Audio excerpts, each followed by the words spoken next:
Hello and welcome to another electrifying episode of How to Pixelmon.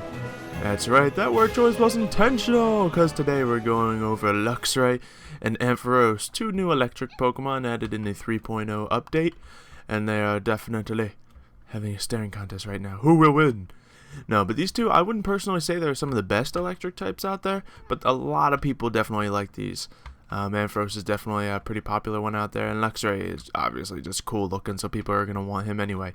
Now, the main difference between these two is Ampharos is special attack, and Luxray is physical attack. Now, especially in Pixelmon, most electric attacks are special. So when you look at Ampharos, he's going to learn like Discharge, you want to teach him Thunderbolt, he'll learn Thunder, stuff like that. But when you look at Luxray, really your only option is Thunderfang and Wild Charge. And Wild Charge obviously being the stronger of those two. So that's when you have to decide the moveset. But they're also different from playstyle. Luxray, you're probably going to want him to be high attack and high speed, so you can get that first attack in, because he really doesn't have any tanking abilities. Ampharos, on the other hand, doesn't really have any speed, so you gotta train him up a little tanky, either just train up the special defense or train up the health.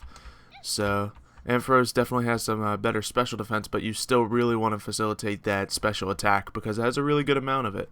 Let's throw the other Ampharos out here just for comparison. Here's another one. Ooh, that's a big Ampharos. Yep, but there it is, and you're going to want to feature on special attack for him. So on Ampharos, obviously, you're going to want the modest, quiet, and mild natures for the special attack. Or honestly, he's not too... You don't need to be too picky with Ampharos' natures. You can just go for anything that takes away from its physical attack or speed. Like bold, relaxed, calm, sassy. Any of those should do. Alright, also looking at Ampharos, let's check out the moveset. The moveset on standard Ampharos would be like Confuse Ray, so you can mess with people a little bit. And by itself, it learns Signal Beam, Discharge, Thunder, and Power Gem. Now on this one personally, I prefer the moves such as Thunderbolt and Discharge to Thunder, just because they have a much more accurate attack. They have 100% accuracy as opposed to 70, and they still do good damage. So I'm going to teach this one Thunderbolt, and that'll be done for the moveset on that one.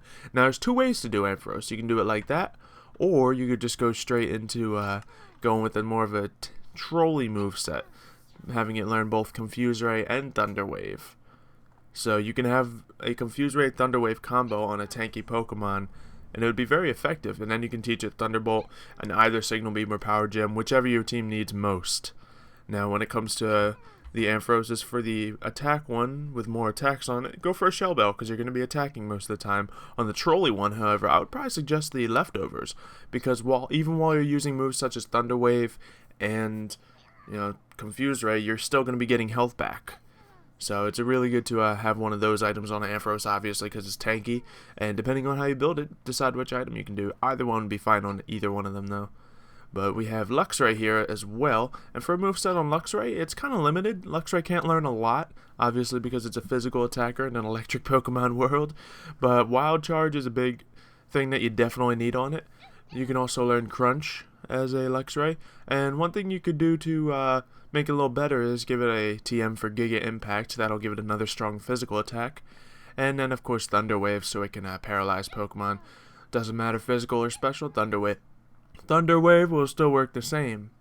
So for the natures on Luxray, you're definitely going to want the Jolly, Naive, and Hasty for the speed, or the Adamant, Naughty, and Lonely for the attack. Pretty simple on how to train him, just speed and attack. Ampharos, it's less specific, but you could just train any defense or health. I'd probably prefer health and special attack when I'm training in Ampharos. But that's just me. You can train for special defense and attack as well. Only thing, I probably wouldn't suggest training it for defense and special attack, because its defense is lower than its special defense, and plus, if an Earthquake comes in this Ampharos, it'll probably die either way. So I would definitely, try to stick with what's possible and make that happen. Anyway, for the items for the Luxray, obviously a Choice Band is a great idea. It has a very limited moveset, and if it's only going to be using Wild Charge anyway, might as well stick it in one move, because that'll work out fine for it. But you could, of course, go with Metronome or Shell Bell or another item such as that. Anyway, I believe that's everything about these guys. Just make sure they're both solid electric types, so just if you can avoid Earthquakes from ground-type Pokemon at all costs, you might be able to do okay. So thank you guys for watching this episode. If you have enjoyed these electric Pokemon, make sure to leave a like on the video and let me know in the comments down below which Pokemon you would like to see next. I think we got a little special something planned for episode 30, so I hope you guys can get excited, because it's gonna be evolutions. Ho ho! And it's gonna be a little bit of a longer one, but it'll be a lot of fun. So I can't wait to show you guys that one. So I guess I'll see you guys then. Thank you for watching, and goodbye.